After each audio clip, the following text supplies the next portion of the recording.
Bismillahirrahmanirrahim. Zilqədə ayının 25-i Təhvil ərz günüdür. Yer üzərinə Allahın rəhmətinin ilk gəldiyi bir gündür.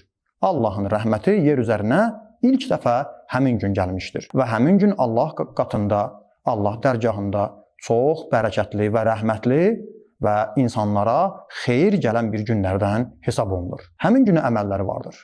Birincisi, oruç tutmaqdır. Həmin gün oruç tutaq. Birinci imamımız Əmir əl-Müminin əleyhissalam həmin gün haqqında, oruç tutmaq haqqında belə buyurur. İlk rəhmət göylərdən yerə Zilqədə ayının 25-i nazil olmuşdur. Buna görə də hər kim bu günü oruç tutarsa və bu günün gecəsini ibadətlə məşğul olarsa, 100 ilin ibadətinin savabını əldə edər. Bu, oruç tutmaqla bağlı.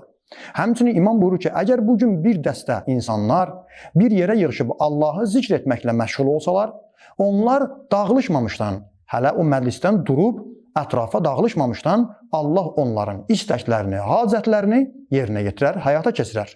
Allah bugün min rəhmət nazil edər və bu rəhmətin bir qismini bir yerdə toplaşıb Allahı zikr edən, bu günü oruç tutub gecəsini ibadətlə keçirən o insanlara şamil olar. Həmin gün bir namaz da vardır.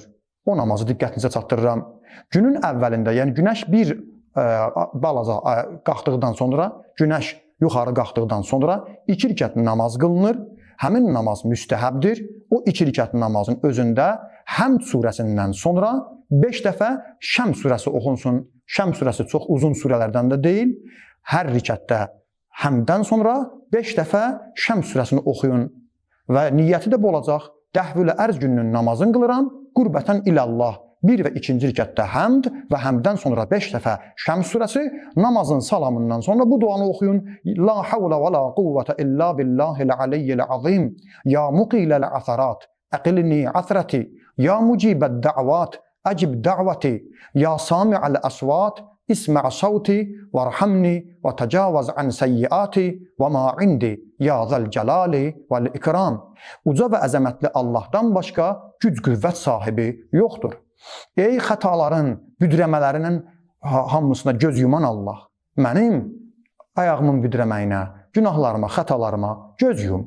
Ey duaları qəbul edən Allah, mənim duamı qəbul et. Ey səsləri eşidən Allah, mənim səsimi eşit, mənə rəhm et, günahlarımdan və pis əməllərimdən keç.